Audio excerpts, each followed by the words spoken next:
یو پای کی کم کس اول نمبر ذکر کړي شیخ زان هغه مشر سړی چې زناکار دی، مشر سړی دی، شادی شدم دی، بچی مشته بیم په زنا کې مبتلا دی، رب العالمین بل خبرې کوي د سره نه ورته ګوري، عذاب علیم کې ولا نه ولا صفت کې ولا پاکي چرته.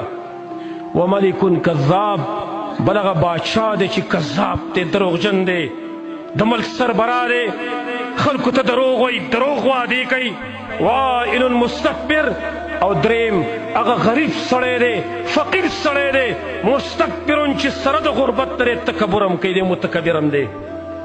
دا درې قسمه خلک دي چې الله رب العالمین په ورځ قیامت څه خبرې نه کوي. صحیح مسلم کې حدیث دی، یو روایت کې اوس داسې راغلی دی، نبی صلی الله علیه وسلم فرمایي اربعة یبغضهم الله، څلور قسمه خلق دی چې رب العالمین د هغې سره بغض ساتي، د الله بدي شي، بدترین خلق دی په دنیا کې. ځکه چې کم سړی د الله بدي شي نو دا سړی دته به څوک ښه ووایي، کم یو طاقت دی چې دته ښه سړی ووایي. اربعة یبغضهم الله، څلور قسمه خلق دی چې الله ورسره بغض ساتي. البیاع الحلاف، یو هغه کس دی چې خپله سودا خرڅوي او په دروغ قسمونو باندې خرڅوي، قسمونه پې کوي. والفقیر المختال، بل غریب سړی چې متکبره دی. والشیخ الزانی، بل هغه مشر سړی چې زناکار دی. والامام الجائر، او هغه بادشاه او سربراه چې هغه ظالم دی. څلور قسمه خلک دی الله ورسره بغض ساتي. امام نسائی نقل کړی باسناد صحیح. بیا دومره پورې خطرناک خبره ده چې ځینې خلک د هغې د زنانو سره زنا کول بیا دو چند ګناه ده، بلکې درې چنده ګناه هم ده. حدیث مسلم کې راغلی، نبی صلی الله علیه وسلم هغه فرمایي د مجاهدینو کوم خلک چې په جهاد کې مصروفه دي د هغې د زنانو حرمت دا په د عام مسلمانانو داسې دی لکه چې د خپلې خور او د مور حرمت دی.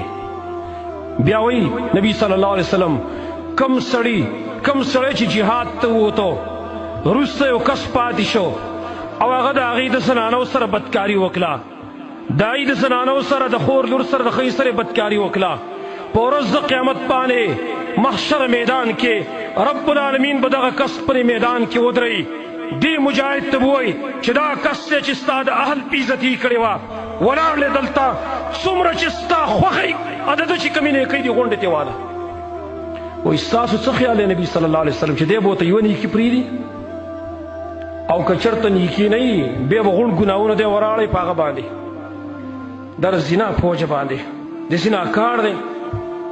نبی صلی الله علیه وسلم دقه د زنا یره دا محسوسه کړې وه په دې امت باندې. نبی صلی الله علیه وسلم فرمایلي وو ای د عربو خلکو ان اخوف ما اخاف علیکم الزنا والشهوة الخفیه، ډېر خطرناک شی چې زه ستاسو په باره کې د هغې نه یریږم هغه سره الزنا، یو زنا ده، والشهوة الخفیه، او پټ شهوت. پټ شهوت ته مراد ریاکاري ده، ځان ښودل خلکو ته، دا پټ په زړه کې که نه چاته معلومیږي نه. امام طبراني دا حدیث نقل کړی، شیخ البانی رحمه الله هغه ورته حسن ویلی. یو حدیث امام ابن خزیمه رحمه الله نقل کړی، اوږد حدیث دی، غونډ حدیث کې فایده ده ځکه ما د غونډ کتاب ځان سره راوړ. امام ابن خزیمه دریم جلد کې دا حدیث ذکر کوي په صفحه نمبر 412 باندې. نبی صلی الله علیه وسلم فرمایي بینما انا نائم، حدیث کې ډېر فایدې دي، غونډ حدیث په ذکر کو. بینما انا نائم، په داسې حال کې چې وایي زه اوږده ومه، اذ اتانی رجلان، ما ته دوه سړي راغله، فاخذا بزبعیه، زما دا مټې ونیولې، فاتیا بي جبلا وارا، زه یو خطرناک غر ته وروستلم، ډېر چړند غر دی، نیغ غر دی، هغې ته وروستلم. ما ته ویل چې اسعد، په دې غره باندې ورخېږه. ما ورته ویل اني لا اطیقه، زه خو طاقت نه لرم چې په دې غره باندې زه وخېږم. ما ته ویل انا سنسهله لکه، زه خېږه موږ به تا ته اسان په خیر دی. فصعدت، زه په دې غره باندې وختم، حتی اذا كنت في سواء الجبل، تر دې چې کله د غره د منځ ته زه ورسېدم، اذا باصوات شدیدة، ناڅاپه ډېر خطرناک سخت ترین اوازونه ما واورېدل. ما ویل ما هذه الاصوات، دا آوازونه څنګه دي؟ دا چغې او دا سورې د څه شي دي؟ دا غوغا د څه شي ده؟ قالوا هذا عواء اهل النار، دا د جهنمیانو چغې دي، دا د جهنمیانو هغه سورې دي چې وایي ثم انطلق بي بيز بوتلم فإذا أنا بقوم معلقين بعراقيبهم زي بوتلما سخلكو سر زميلاوشم چاغ خلق ددي پوندور الٹا زوڑنو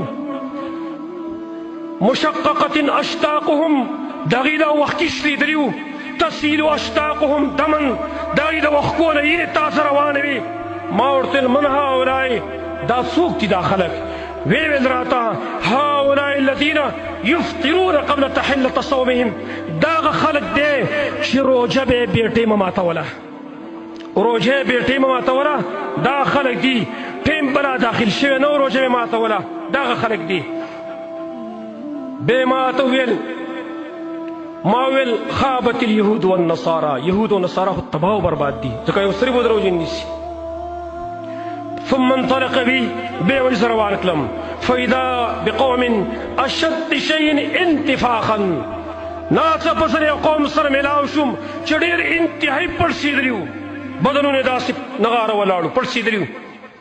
وانتنه ريحا ډېر انتهایی بدبوی د هغې نه راتلله، واسوایه منظرا خطرناک منظر و د هغې.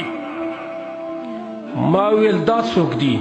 ویل راته ویل هؤلاء قتل الکفار، دا د کفارو چې کوم کسان په جنګ کې وژلی شوي دا خلک دی. ثم انطلق بي بې زه روان کړم بې بوتلم فإذا بقوم أشد شيء انتفاخا، بیا زه یو قوم سره میلاو شوم چې هغه د هغې نوم ډېر پړسېدلي وو. وانتنه ريحا د هغې نوم ډېر بدبودار و كأن ريحهم المراحيز، وای گویا کې د هغې بدبوی دا د لیټرین نه چې کوم ګندګي پکې ده چې بدبوی